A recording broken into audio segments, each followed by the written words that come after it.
Nicolas Richard, bienvenue à cette 19e édition du podcast Sur la ligne. Très content de t'avoir avec moi, comme toujours. Et on a aussi deux invités aujourd'hui.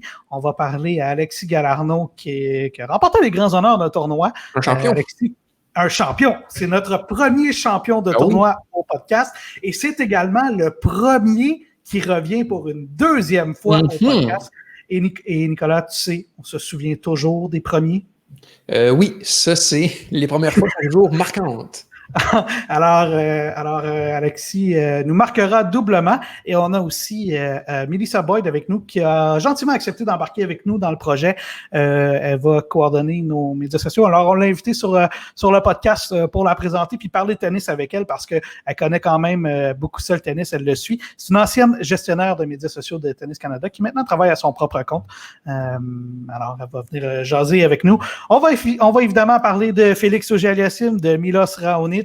Ça brasse dans le clan Zverev. On va l'effleurer un peu, mais on va en parler plus amplement avec Hugues la semaine prochaine. Nicolas Richard, es-tu prêt? Oh que oui.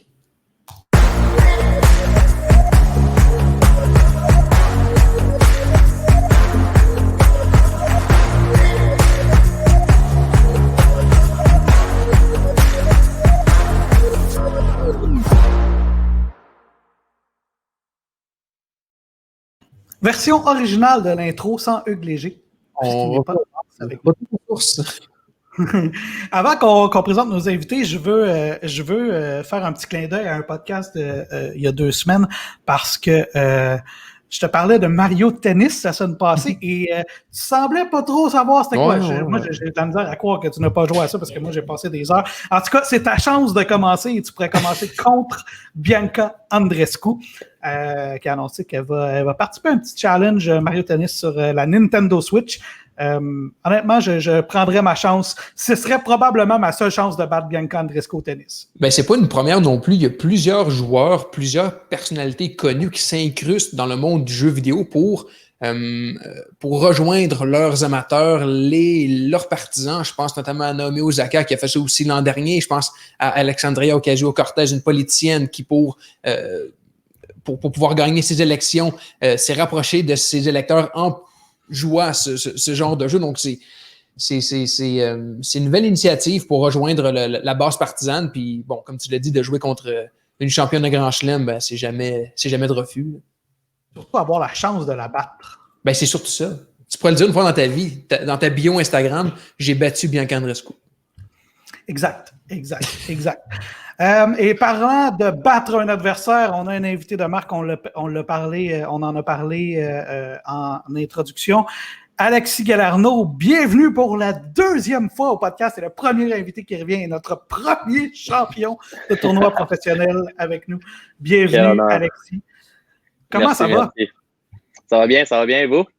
Ça va bien, merci. On t'a invité à la dernière minute sur le podcast et on est très content de t'avoir parce qu'on voulait te féliciter en personne pour ton premier titre professionnel. Comment est-ce qu'on se sent après un premier titre comme ça? Un soulagement. C'était ma 2e finale, donc c'est sûr que je voulais une revanche de ma dernière fois il y a 2 ans. Fait que super bon feeling. Puis je vais essayer de garder ce momentum-là pour cette semaine. Et je me demandais... vas-y, Alex. Non, vas-y, Nico. Je me demandais, un premier titre comme ça, je sais pas, en n'étant pas sur les lieux, s'il y avait des spectateurs ou pas, mais commencer de gagner un premier titre en silence ou à peu près? Ouais, c'est quand même spécial. On s'habitue à pas avoir de partisans. C'est sûr que j'aurais aimé ça gagner devant ma famille ou même devant les partisans.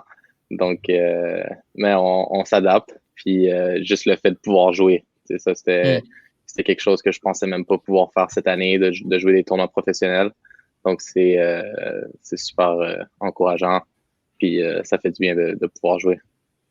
Et là, on voit que sur le chèque, tu as masqué le montant. Est-ce que c'est parce qu'il était trop gros, Alexis? Ouais, c'était trop. Non, c'est question d'NCAA. Des fois, ils demandent de prouver les dépenses, tout ça. Donc, je sais qu'ils recommandent de souvent de garder ça un peu plus masqué. Et en finale, tu as joué contre l'Équatorien Roberto Cuira. Qu'est-ce que tu savais de lui avant d'arriver en finale? Ouais, je savais que c'était un très bon joueur, beaucoup d'expérience, gaucher, donc toujours faire attention au service gaucher qui est assez dur. Puis ensuite, j'avais regardé beaucoup de vidéos avant mon match, donc j'étais super bien préparé tactiquement, après mentalement, physiquement, donc tout était en place. Puis je me sentais super bien, fait que ça a été le score, il reflète pas vraiment comment que ça s'est déroulé, parce que c'était quand même un match qui était très dur, mais j'ai bien managé ça. Est-ce que c'était un adversaire que tu connaissais? Il était première tête de série de ce tournoi-là. Moi, c'est pas un nom qui résonne pour moi encore. Là. Je suis pas un spécialiste des tournois qui incluent beaucoup de joueurs NCAA. Est-ce que c'est un joueur qui est sur le circuit de la NCAA? Oui, il a joué en NCAA il y a peut-être 6-7 ans. Il a joué en Californie pour USC. Je pense qu'il a très bien fait sur ce circuit-là. Mais il joue surtout des challengers. C'est un joueur qui fait des quarts de finale, demi-finale de temps en temps.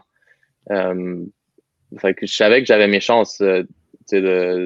Tous les joueurs en fait que je joue, je sais que j'ai des chances. Donc c'est pas ça qui m'impressionne. Donc mais c'est comme j'ai dit, c'est un très bon joueur. Puis beaucoup de respect pour lui.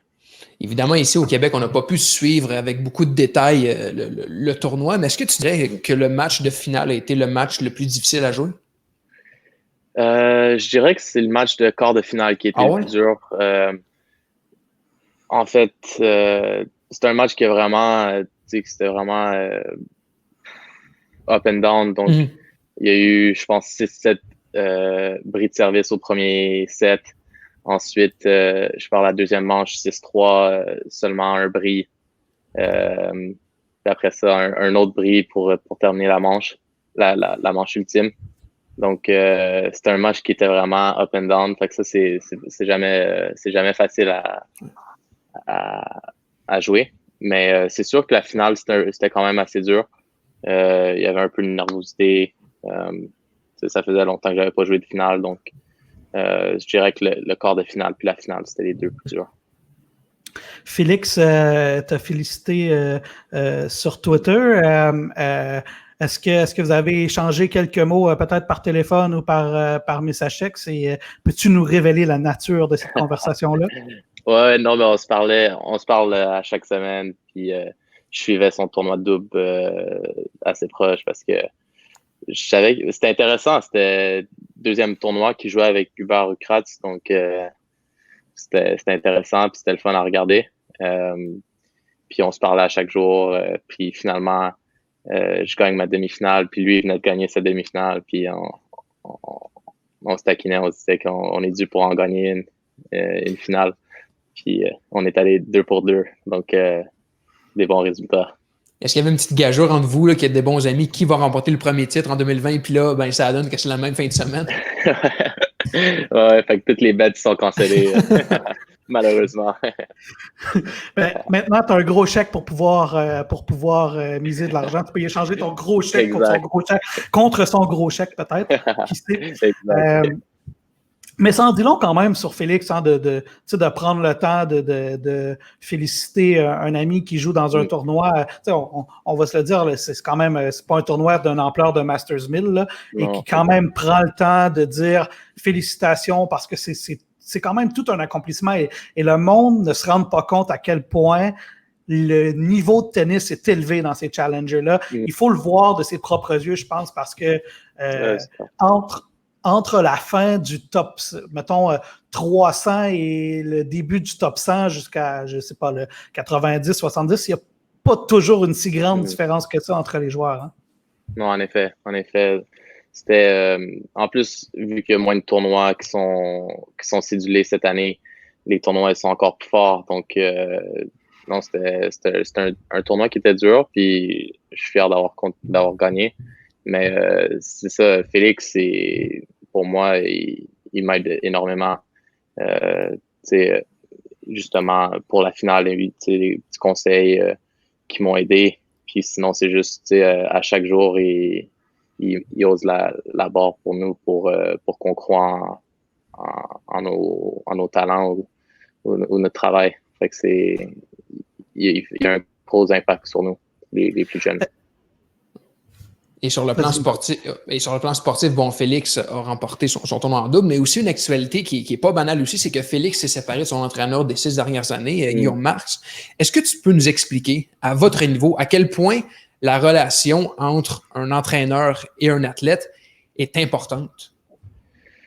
C'est ce qui est le plus important, je pense, parce qu'on passe tellement de temps à l'extérieur des terrains avec nos coachs, nos physios, ou peu importe qui est là alentour.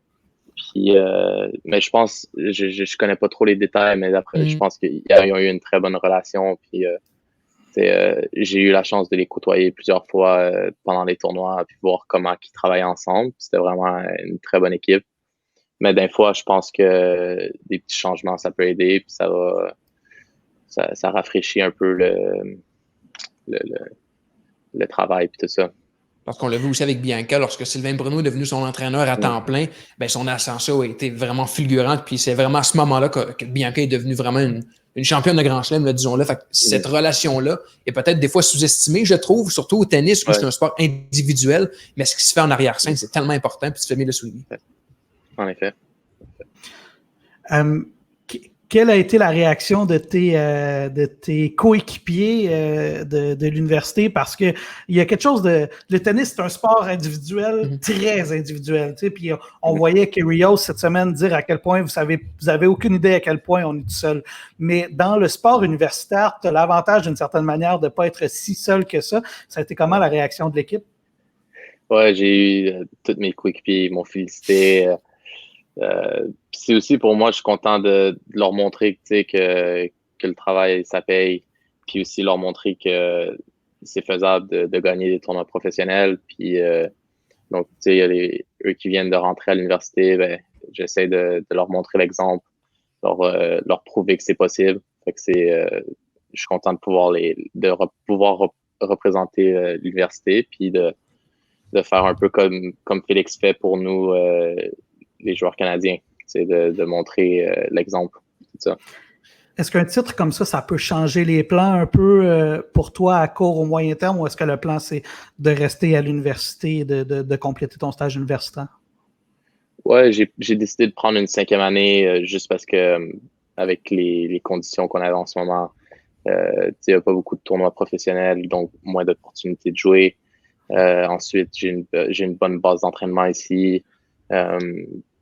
Fait que c'est sûr que oui, de gagner un tournoi professionnel, c'est super. Ça me prouve que qu'est-ce que je fais en ce moment, ça paye, puis c'est ce que je dois continuer de faire.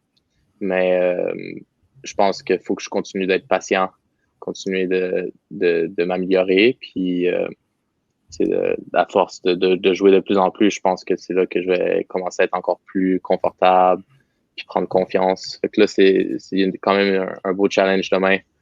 Je joue contre Mackie McDonald dans un challenger. Donc, je joue avec une belle confiance en ce moment. Donc, ça va être intéressant de voir. J'ai une question pour toi qui sort un peu des cadres du tennis. Bon, tu es expatrié depuis quelques années aux États-Unis. Là, ton tournoi est en Arkansas. Comment tu as vécu les derniers jours sur le plan, bon, c'était les élections?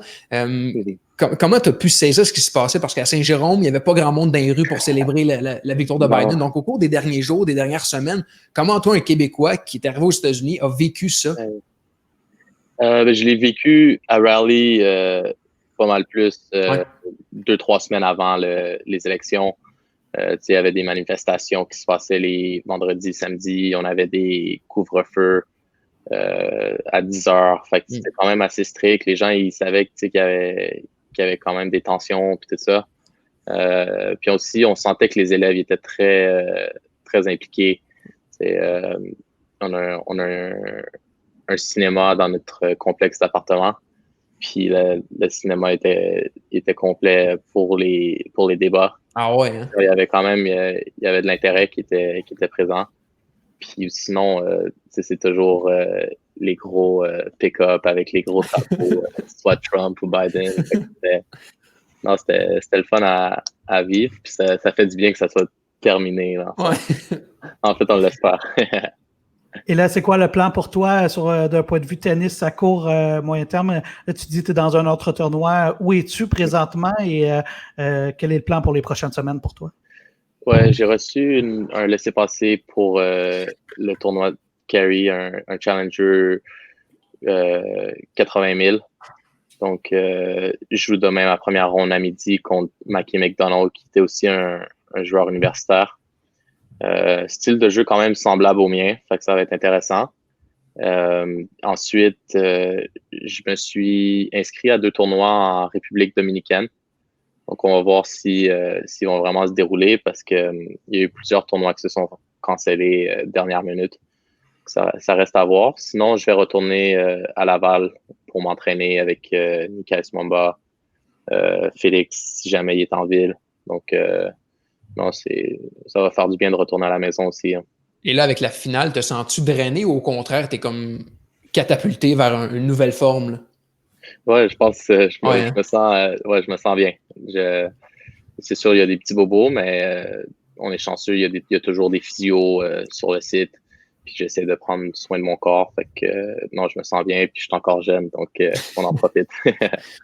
Tu as mentionné Nicaise avant qu'on te laisse aller. Comment est-ce qu'il va, Nicaise, qui a été un des bons joueurs juniors à l'époque, et là, il joue du côté de la NCAA également. C'est aussi un bon ami à Félix. Comment il va? Il faudra l'inviter pour prendre de ses nouvelles, mais en attendant, en attendant, dis-nous comment il va.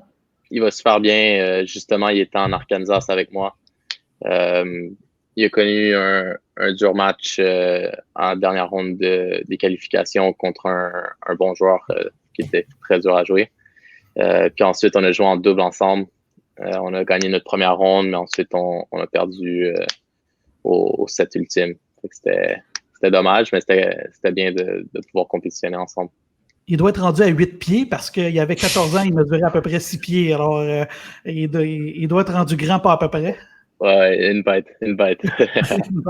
Alexis, on va te laisser aller te reposer pour le tournoi. On te souhaite d'aller le plus loin possible dans ce challenge-là, qui est quand même un autre niveau si c'est un 80 000 félicitations pour cet exploit. Et on te le répète, tu es le bienvenu quand tu veux sur le podcast Sur la ligne, Alexis. Et félicitations et puis bonne continuité, mon gars. Merci à vous. Bye-bye, Alexis. Bye. Une super vedette, ce gars-là. Quel charmant jeune homme. Et ce qui m'impressionne le plus de cette génération-là, des Félix, des Alexis, des Layla, des Bianca, des Denis, c'est à quel point, si on compare à d'autres sports, et je nommerai aucun sport, mais à quel point ces jeunes-là sont articulés, brillants, posés, matures. Ça m'impressionne et ça me renverse à chaque fois. Non, honnêtement, je vais souhaiter qu'il continue une longue carrière de tennis pour pas qu'il vienne nous voler notre travail parce qu'il pourrait le faire demain matin. Il pourrait le faire demain matin. Quel gentil garçon. Et puis, tu sais, je le disais, il y a beaucoup de gens qui sous-estiment le calibre de tennis, que ce soit NCAA ou Challenger. Et des fois, tu envoies des joueurs qui ont fait le circuit Challenger assez longtemps et qui finalement finissent par se retrouver sur le circuit de l'ATP. Ils font des résultats probants. Alors, non, Alexis, quel chic type. Et parlant de chic type, ben, on va présenter une autre chic personne qui a accepté de travailler avec nous. Melissa Boyd, une ancienne gestionnaire de médias sociaux de Tennis Canada qui est maintenant travailleur autonome. Comment ça va, Melissa? Ça va bien, vous autres? Ben, ça va bien, merci. Toi, tu l'as connu, Alexis. As-tu un petit mot à nous dire sur Alexis de ton temps à Tennis Canada? Oui, je pense que vous l'avez tout dit tantôt. Un chic type, vraiment. Toujours fin et toujours, à chaque fois que je le voyais, c'était toujours, il voulait prendre de mes nouvelles. C'était toujours, il voulait prendre un petit moment pour jaser. Puis je vois que c'est la première fois que je le vois depuis que j'ai quitté Tennis Canada. Alors, c'était super bien. Puis je vois qu'il a zéro changé. Et oui, un gars avec beaucoup de talent aussi. Puis qui connaît encore beaucoup de succès au niveau NCAA. Fait que je suis toujours aussi fière de lui, là, qui a trouvé sa place. Toi, tu l'as vécu de l'intérieur, mais les challengers, le monde n'a aucune idée à quel point c'est fort comme tennis. Là. Ça n'a rien à voir avec... si on compare ça avec le hockey, tu as des joueurs facilement qui seraient en challenger, qui se retrouvent dans les 500-600 mondiales, qui joueraient dans la Ligue nationale de hockey, là, si tu fais une espèce de comparaison. Là. Oui. Non, Alexis, c'est quel bon garçon. Mélissa, parle-nous un peu de toi. D'où ça part, toi, ta passion du tennis? Ça part ça part de ma grand-mère, en fait. C'est elle qui m'a un peu introduit au sport. Mais j'ai toujours été fan de sport, tout sport confondu. Si ça jouait à la télé, je le regardais, puis je le suivais, puis j'essayais de... J'apprenais plein de choses. Mais vraiment, quand j'habitais avec ma grand-mère pendant que j'allais au cégep, et elle écoutait le tennis le soir où je me suis un peu embarquée là-dedans, puis j'étais accro dès le début, puis ça nous a créé une belle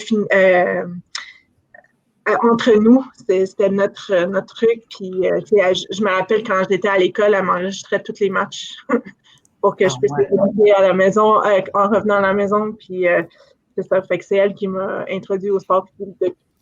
Oui, puis j'étais très choyée de pouvoir faire une carrière avec Tennis Canada pendant plus de 10 ans au tennis. Fait que c'était vraiment un job de rêve pour moi. Et là, on te ramène par la bande dans le tennis. Merci beaucoup d'accepter avec nous de nous donner un coup de main. Le monde ne le sait peut-être pas à la maison, mais moi, Nico, on fait ce podcast-là bénévole. On le fait par passion, puis parce qu'on adore ça. Puis éventuellement, on veut que ça devienne plus gros et on verra où ça va l'amener. Mais pour l'instant, on embarque tous dans ce projet-là par passion. Puis c'est la même chose pour toi. Puis je veux que tu saches qu'on l'apprécie. Alors, il y a des bonnes chances que si vous intéressez avec nous sur nos plateformes sociales, ça se peut que ce soit Mel qui sera derrière ça. Moi puis Nico, on va peut-être intervenir également, mais pour l'essentiel, ça risque d'être Mélissa. Alors Mélissa, peux-tu nous dire sur quelle plateforme on va être? Donc, on va commencer sur Facebook et YouTube, et ensuite on va voir. On va les bâtir parce que je pense que c'est les meilleures plateformes pour des podcasts. Et il y a déjà beaucoup de gens intéressés aux podcasts sur ces plateformes-là. Et ensuite, lorsque ces plateformes vont être bâties, on va aller sur Instagram. Et si jamais je me lance dans TikTok, peut-être vous allez nous retrouver là à un moment donné. Mais avant tout, il faut que je m'habitue avec cette plateforme parce que je sais pas, c'est peut-être mon âge, là, mais je comprends rien encore. On va t'aider parce qu'éventuellement, on va être aussi sur TikTok parce qu'évidemment, le podcast, il vise à aller chercher un public un peu plus jeune que peut-être le public traditionnel du tennis. Et c'est un peu le mandat du podcast. Nico, tu allais ajouter quelque chose? Tu disais, toi c'était bénévole? Non. Non. Ah, tu veux dire comme si nous, on était payés et elle allait embarquer bénévole. Oui, c'est ça. Nico, c'est notre secret. Mais c'est correct. Non, mais c'est correct. Mais non, c'est ça. Merci d'embarquer avec nous. C'est vraiment un grand plaisir pour moi. Pour qu'on apprenne à te connaître un peu mieux, Mélissa, toi, est-ce que tu es plus team Federer ou team Nadal? C'est bien important ici. Oui. Écoute, je dois dire Federer. Bravo. J'ai eu la chance de côtoyer Nadal souvent à la Coupe Rogers et je dois dire que il est quelque chose aussi.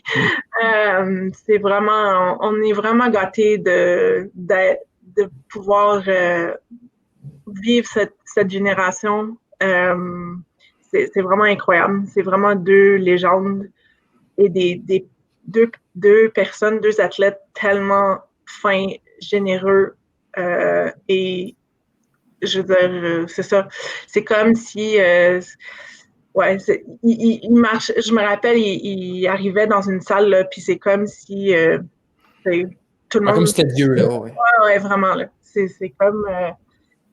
il y avait quelque chose autour d'eux, là. Un âme autour d'eux, là, un genre de... C'est vraiment ça. Fait que c'est vraiment... c'est ça, j'ai côtoyé quand même des athlètes professionnels dans ma vie, mais ces deux-là, c'est vraiment quelque chose d'un autre niveau.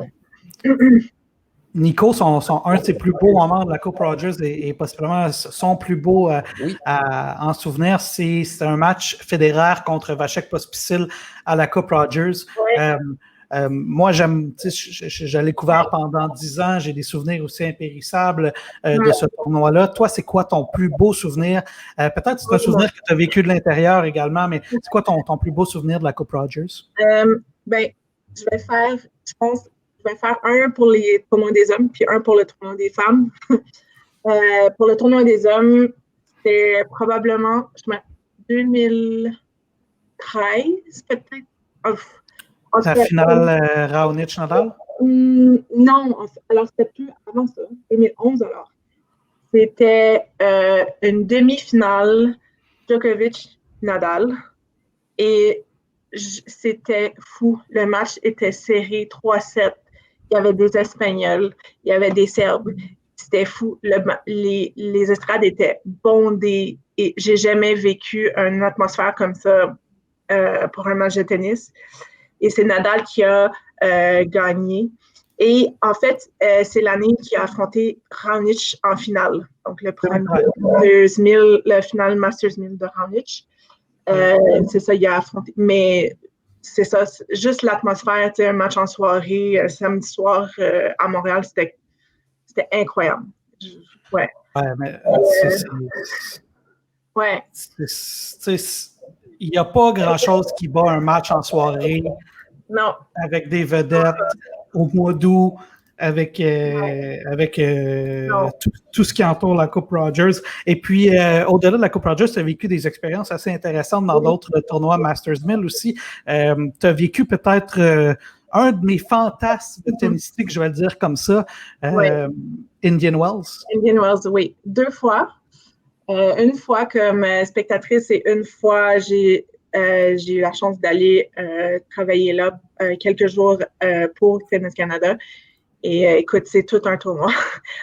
Si vous êtes amateur de tennis, il faut que ce soit sur ton bucket list pour y aller. C'est juste, premièrement, l'endroit en Californie, à Indian Wells, c'est juste autour, c'est juste tellement bien placé. Puis, je sais pas, c'est dur à expliquer. Mais c'est honnêtement, puis aussi, j'ai eu la chance d'aller au US Open aussi, mais c'est complètement un vibe différent. Le US Open, c'est juste que c'est bondé de monde tout le temps. Là. Ça rentre le soir, là, c'est incroyable comment il y a du monde sur le site en même temps. Tu vois que c'est un party, mais Indian Wells, c'est autre chose parce que la foule est un peu différente. Mais c'est tellement, si t'es fan de tennis, il n'y a rien de mieux que Indian Wells.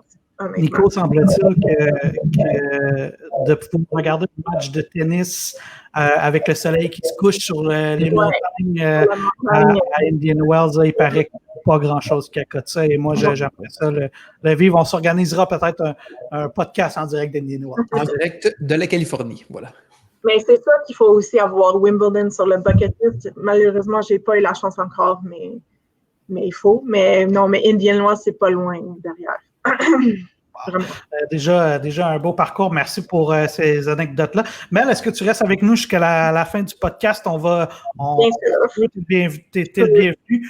Parce qu'on va parler un peu d'actualité. Nico, lance-nous donc sur un certain Félix Auger-Aliassime. Oui, Félix Auger-Aliassime qui remporte son premier titre chez les professionnels, un Masters 1000 de Paris avec son coéquipier Hubert Hurkacz, le duo surnommé Ubélix depuis leur récent succès, qui l'emporte contre Mate Pevic et Bruno Suarez, qui eux avaient remporté déjà le US Open ensemble et en plus d'être finalistes à Roland-Garros. Donc, tout un défi pour les deux jeunes joueurs qui étaient seulement à leur deuxième tournoi ensemble. Victoire de 6-7, 7-6 et 10-2. Ils ont sauvé 5 balles de match.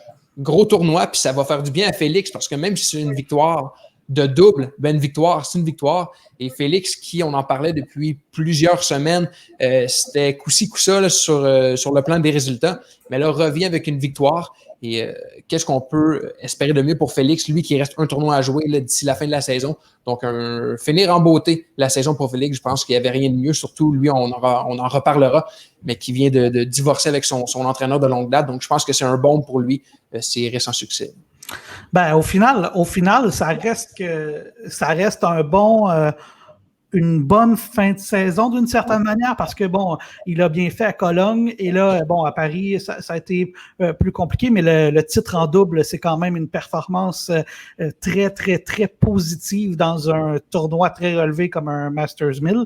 Alors, quant à moi, c'est quand même très, très, très positif ce qui se passe dans le cas de Félix présentement.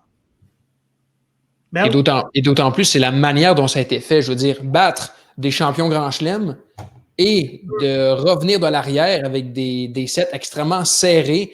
Félix, on doutait un peu de son désir de vaincre là, dans les dernières semaines, on en parlait. Ben, il a su faire face à l'adversité et donc remporter un titre qui est grandement mérité. Je pense que ça, peu importe simple ou double, je pense que un titre, ça vaut beaucoup. Puis je pense que ça va lui donner beaucoup de confiance pour la pré-saison parce que je pense qu'il est sûrement pas à 100% satisfait de ses résultats en simple depuis le retour au jeu. Donc, pour pouvoir avoir ce titre pour bien finir l'année, ça va lui faire un grand bien, je crois. Et on pourra sonder nos gens sur les médias sociaux. Mel, tu pourras garder ça en tête. Oui. Préférez-vous Pospisox ou Ubélix? Moi, c'est Ubélix. Écoute, je trouve ça vraiment, c'est vraiment génial. Ah ouais, moi aussi, je préfère Ubélix. Ça rentre un livre, ça. On parle des Canadiens aussi. Il y a Milos Raonic qui a très bien fait avec une demi-finale contre l'éventuel champion Daniil Medvedev. Raonic qui aussi, ça fait souvent qu'on le répète, Alex, depuis le début du podcast, on parle toujours de Denis, de Félix, de Bianca, mais de Milos. Et jamais loin derrière en disant « Hey, oubliez-moi pas, je peux encore donner de l'excellent tennis. » Puis c'est ce qu'il a fait à Paris dans un gros tournoi quand même. Ben, il y a certainement un débat à avoir depuis le retour de la pandémie. Qui est le meilleur joueur canadien? Et si tu me dis Milos Raonic, ça se défend très bien parce qu'il a eu beaucoup de bons résultats. Chapeau a bien fait aussi là, en Grand Chelem, mais Milos n'est jamais bien loin. Et moi, je te dirais possiblement que c'est Milos le meilleur joueur canadien présentement de par sa constance dans les résultats. Et puis, si c'était pas de peut-être petite blessure, il serait peut-être allé encore plus loin dans certains tournois. Alors, ça se poursuit pour Milos et c'est quasiment dommage que la saison ait été écourtée d'une certaine manière parce que la façon dont il joue, peut-être qu'il aurait pu se faire une place au tournoi de fin de saison à Londres de par la constance de ses résultats. Là, évidemment, c'est pas lui qui va être là, mais il aurait pu se donner une chance légitime à tout le moins de le faire s'il y avait eu plus de tournois à jouer. Je pense, en tout cas. Ouais, s'il aurait décidé finalement de jouer Roland Garros, peut-être qu'il aurait... Parce qu'il était proche quand même. Je pense qu'à un moment donné, c'était s'il gagnait le tournoi, en tout cas, s'il gagnait Paris, il pouvait rentrer, en tout cas. Mais ça montre à quel point aussi c'est ça, justement, sa constance. Puis aussi, son niveau, surtout à l'intérieur, sur une surface plus rapide. Il est, pour moi, pour le moment, il est le meilleur joueur canadien, ouais.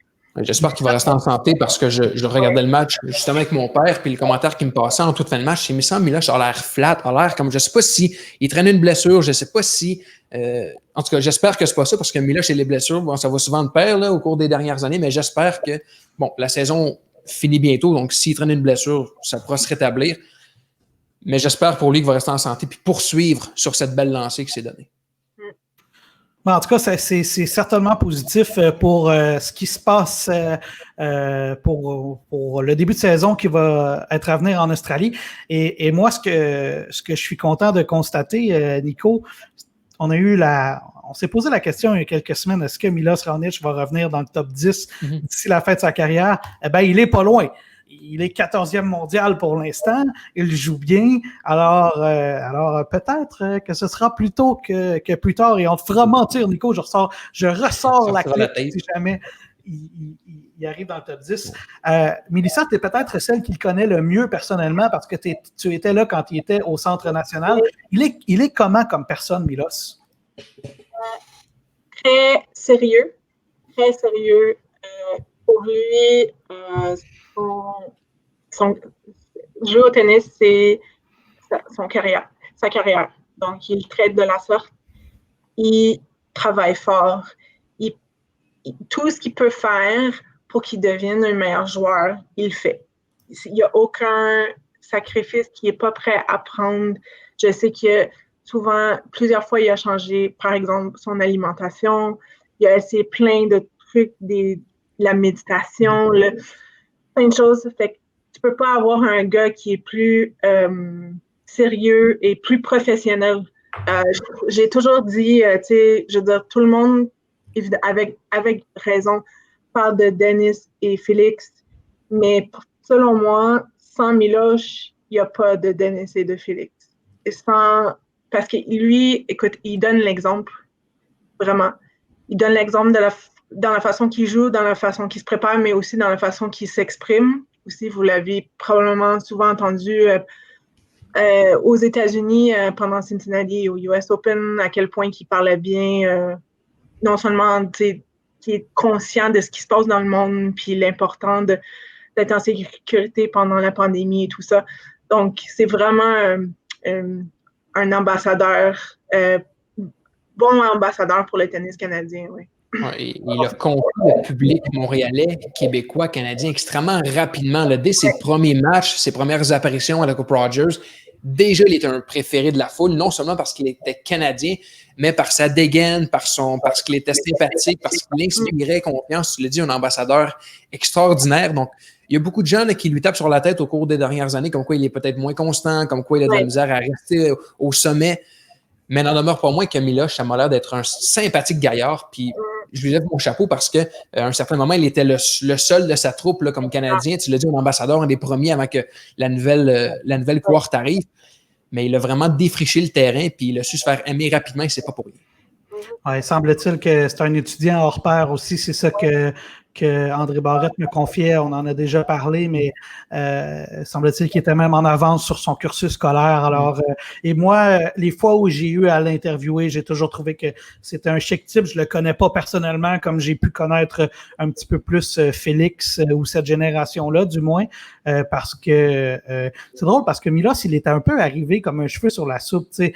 Moi, je me souviens exactement de où j'étais quand j'ai commencé, quand Milos est tombé sur mon radar. J'étais à TVA Sport comme rédacteur et puis je me souviens à un tournoi, le tournoi de San Jose.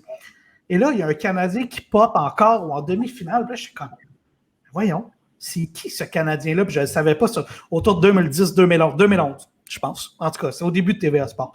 Puis, je me souviens avoir fait comme, c'est qui ce Canadien-là qui est en demi ou quart de finale? Moi, les espoirs, je les suis beaucoup. Les jeunes, je les connaissais pour l'essentiel. Et là, Milos, lui, il est comme sorti de nulle part à San Jose, il est allé remporter le tournoi. Et puis moi, c'est là qu'après ça, il est comme tombé sur le radar mainstream parce que, bon, c'est un Canadien qui remportait un tournoi de l'ATP, mais je pense que même Mel, à Tennis Canada, on ne s'attendait pas à ça. Là. En fait, c'est vraiment Louis Borfiga, le directeur du tennis, du développement du tennis à Tennis Canada, qui l'a vraiment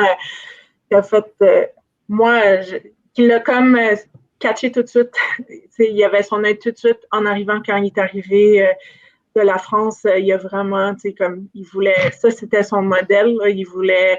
Pour lui, Miloš avait le plus de potentiel dans le groupe à ce moment-là. Puis c'est ça. Donc, il l'a vraiment pris sous son aile un peu. Puis, ouais, non, c'est vraiment non. Mais, tu sais, même quand il y avait, je me rappelle, tu sais, moi, j'ai commencé quand il jouait les Futures, les tournois Futures à Montréal, à Sherbrooke, à Gatineau. Écoute, il était pas encore, tu sais, en forme comme il est aujourd'hui, puis on s'entend qu'il est super grand, mais il était maigre, mais il avait des jambes jusqu'à... mais non, mais... Puis il y avait aussi... il était très émotif sur le terrain aussi, quand il était jeune. Et il a quand même réussi à se calmer un peu. Puis il a beaucoup changé ça, mais ouais, non, c'est drôle. Oui, mais c'est vrai qu'il est sorti un peu de nulle part, parce que même nous, au Tennis Canada, on était comme, on sait c'est qui, il était comme partenaire. À un moment donné, ils l'ont invité à la Coupe Davis pour être partenaire de frappe. Puis là, il est arrivé au Centre national à Montréal, puis on était comme, wow, il servait là, à l'intérieur, là, au Parc Jarry, puis c'est comme, my God, il sort d'où ce gars-là? Ouais.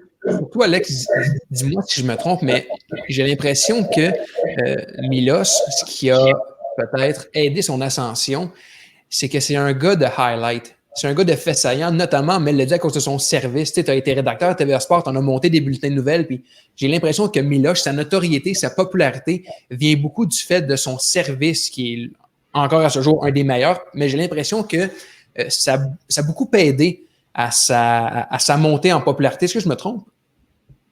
Ben, c'est toujours spectaculaire. Tu sais, tu regardes, t'as des gars qui ont fait des carrières que sur leur service. Un gars comme Ivo Karlovic, par exemple. Puis, tu sais, je ne vais pas faire de comparaison boiteuse, mais Andy Roddick, c'est un peu ce qui a fait sa réputation aussi, qu'il y avait tout un service. Bon, Andy Roddick, on parle quand même d'un joueur talentueux qui a été numéro 1 mondial, mais Milos, il se rapproche dangereusement de talent comme celui d'Andy Roddick. Il a été dans le top 5 mondial, il a été finaliste de Grand Chelem. Alors, puis tu sais, on en parlait il y a quelques semaines, tu sais, ça fait presque 10 ans qu'il est dans le top 20 ou top 30 mondial. C'est phénoménal comme carrière, là. Alors, non, tout ça pour dire que moi, je suis très content pour Milos de voir comment les choses se traduisent pour lui présentement. Et Nico, tu fais bien de le souligner. Il n'est pas parti, Milos, et présentement, moi, je suis d'accord avec Mélissa, il est le meilleur joueur canadien sur le circuit présentement. Mais ça vaut aussi son pesant d'or du fait qu'il s'est incliné à Paris contre l'éventuel champion. Ça en dit long aussi. Tu perds pas contre n'importe qui, tu perds contre un champion. Et Alex, me permets-tu de juste revenir sur Paris pour qu'on parle de Medvedev quelques instants? Parce que la semaine dernière, on a beaucoup parlé de Rublev, qui est quand même le joueur de l'or sur le circuit, je pense qu'on se posait même la question, est-il le meilleur joueur en 2020 avec Djokovic? Et ça, bon, c'est extrêmement intéressant. Mais un autre Russe qui se distingue à Paris, et c'est Medvedev. Et je pense que ce qui impressionne au-delà de sa victoire, c'est la manière où il l'a fait. Je vous nomme les gars qu'il a battus pour remporter le tournoi. Anderson, Dominor, Schwartzman, Raonic, Zverev. Je veux dire, c'est un tableau extrêmement compliqué, peu importe le tournoi, et il l'a fait, je dirais même, avec un peu d'arrogance, aisément. C'est honnêtement un tableau de la mort. Ben oui. Je veux dire, Alex de Minaur, c'est un des meilleurs jeunes joueurs sur le circuit. Kevin Anderson, c'est un finaliste de Grand Chelem qui a été dans le top 10 mondial, qui a un des plus gros services sur le circuit. Schwartzman, c'est un des joueurs de l'heure présentement sur le circuit. Il va participer au tournoi de fin de saison. Il va être du Masters de Londres. Milos, on vient d'en parler pendant 20 minutes. Et Alexander Zverev, ben, c'est plus à l'extérieur du terrain que c'est compliqué dans son cas, mais c'est quand même un joueur qui était allé jusqu'au bout ou presque là, au US Open, et c'est un des meilleurs joueurs du circuit. Alors, je suis complètement d'accord avec toi. C'est sincèrement un des tableaux les plus difficiles que j'ai vus dans j'oserais dire, les dernières années. Mélissa, es-tu d'accord avec ça? Oui, mais je veux dire, mais Medvedev, quand il est à son meilleur, il est vraiment impressionnant. C'est évidemment le joueur probablement moins connu dans le top 5, puis des fois on se demande, mais vraiment, quand il est on, là, il est tellement impressionnant à voir jouer. Là, il a tous les coups, puis il est capable de aller baseline, là, courir le baseline là, comme un fou. Là, c'est ça, je pense qu'il est comme très sous-estimé. Il n'a pas connu, c'est ça, un bon retour depuis les US Open. Fait que c'est un peu, ça sort pas de nulle part son titre, mais quand même, moi, au début du tournoi, je ne l'aurais pas choisi comme champion. Mais ça démontre de quoi il est capable là, quand il joue son match. Je vais vous poser la question, diriez-vous que c'est le joueur sur le circuit le plus sous-estimé, parce que c'est pas une grande vedette. On regarde sur les réseaux sociaux, c'est pas le joueur le plus suivi. Un gars un peu low profile, qui fait rarement des vagues, qui joue sa game, qui fait ses affaires, mais Donc, diriez-vous que c'est le joueur le plus mésestimé du circuit? Ben, je sais pas, je veux dire, le gars est 4e mondial. Si quelqu'un sous-estime, je veux dire, il n'a pas écouté beaucoup de tennis dans les derniers 2 ans. Tu ne peux pas être 4e mondial puis sous-estimer un joueur. Tu veux dire peut-être sous-estimer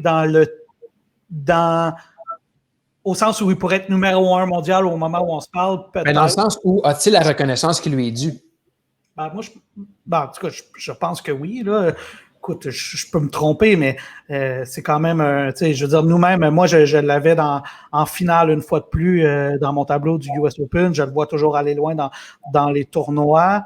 Ouais, moi, je pense qu'il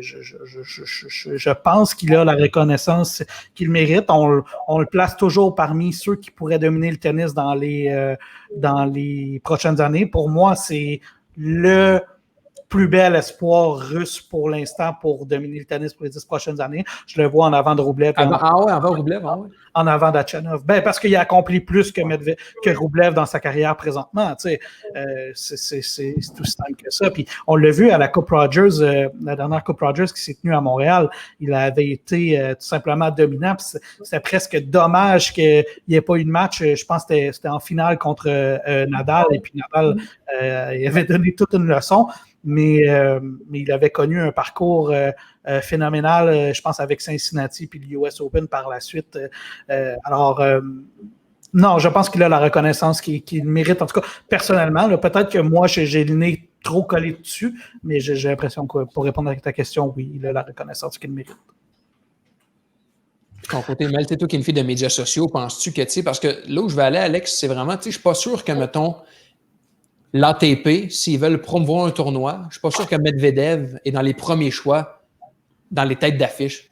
Vous voyez où j'en venais, dans le sens où je ne suis pas sûr que c'est vraiment le gars qu'on peut dire qui peut nous vendre des tickets. Tu sais. Mais c'est peut-être notre perspective nord-américaine, Nico, qui dit ça, parce qu'en Europe, c'est peut-être une autre chose. J'ai de la misère à croire que s'il y a des tournois en Russie qui n'est pas sur... Oui, en Russie, bien sûr, mais tu sais, mettons, pour promouvoir le Masters de Londres, je ne suis pas sûr que c'est le premier nom qui vient en tête des organisateurs pour mettre sur l'étiquette d'entrée, tu sais.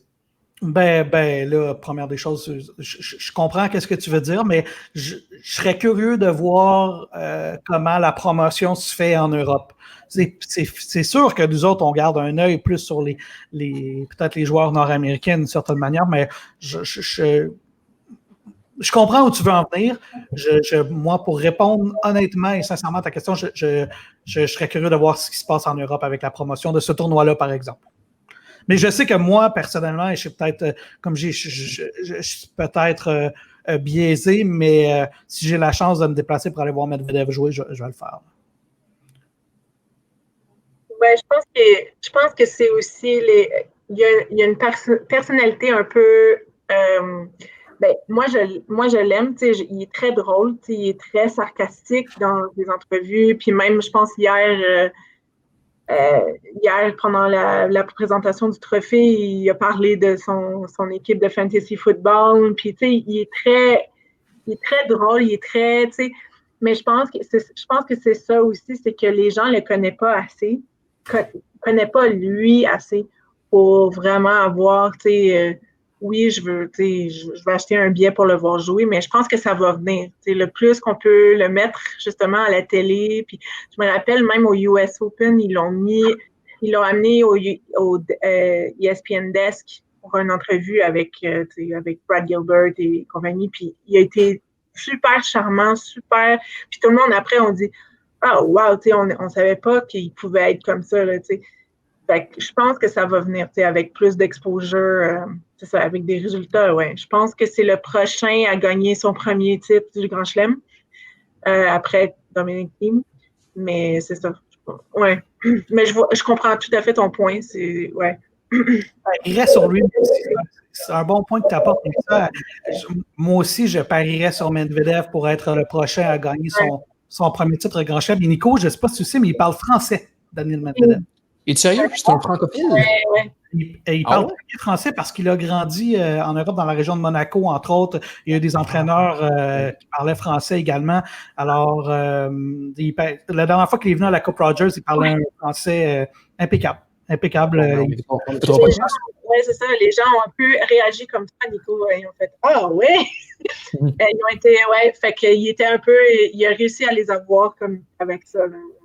Mais c'est un charmant garçon, tu as raison. C'est un gars qui a un charisme à découvrir. Et puis,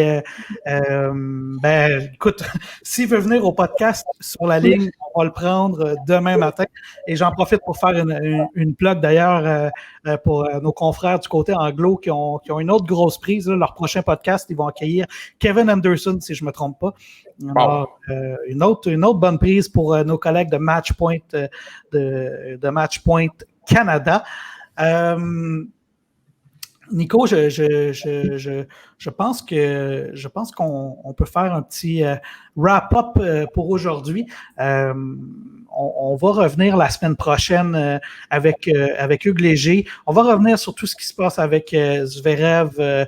Il va nous parler de l'impact économique, d'un peu ce qui se passe sur Est-ce que la marque Zverev est entachée? Oui, avec un peu tout ce qui se passe à l'extérieur du terrain, les gens, je ne sais pas si vous êtes au courant de la situation, on ne rentrera pas là-dedans de façon prolongée, là, mais en gros, il a des problèmes conjugaux. Il est accusé par son ex-conjointe de violence conjugale principalement. Alors, on va parler de comment ça peut entacher sa marque et j'invite les gens à aller lire l'article de Ben Rotterberg, qui est un journaliste américain. D'ailleurs, j'y ai écrit. J'ai lancé une invitation pour revenir sur le podcast. Je ne sais pas s'il va me répondre. C'est une bouteille à la mer, d'une certaine manière. Aux dernières nouvelles, il ne m'avait pas répondu, mais j'aimerais ça s'il peut venir nous parler du dossier Zverev parce qu'il a fait une entrevue assez complète avec l'ex-conjointe finalement de Zverev et c'est pour le moins troublant comme révélation, je vais dire ça comme ça.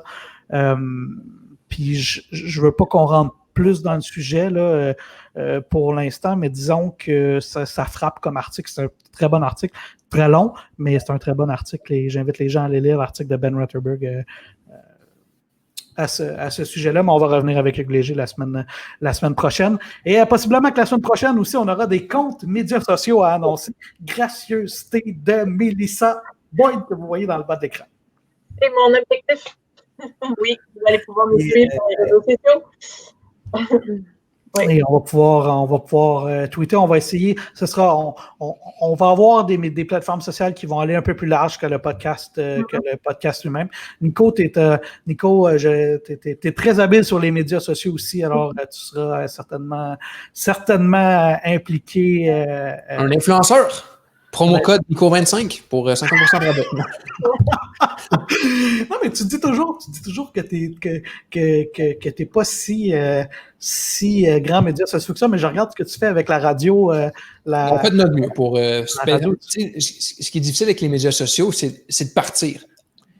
Une fois que tu es parti, en tout cas, je ne suis pas un spécialiste comme Mel, là, mais ce qui est difficile, c'est d'aller chercher le monde, d'encourager à embarquer dans le projet. Puis, en tout cas, avec la radio, qui est un autre projet parallèle, on essaie encore, après 3 ans, d'aller chercher, de titiller l'attention, mais c'est vraiment un métier. Puis, une chance qu'il y a des gens qui le font parce que c'est vraiment une machine à comprendre. Là.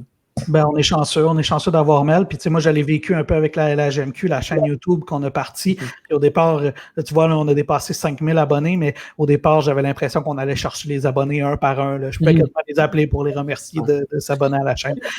Mélissa, merci beaucoup pour ta participation. Tu as été. Merci à vous. Oui, Nico? merci à vous pour l'invitation. Ben, ça fait plaisir. Nico, mot de la fin? Tennis Alex, bon tennis Mel, pas tennis tout le monde. Mais allez, il fait beau, allez jouer dehors, là, même si il n'y a plus de filet, envoyez-vous la balle quand même, faites de l'exercice, ça fait du bien. Oui. Bye bye. Ce sera tout. Conseil de docteur. Voilà.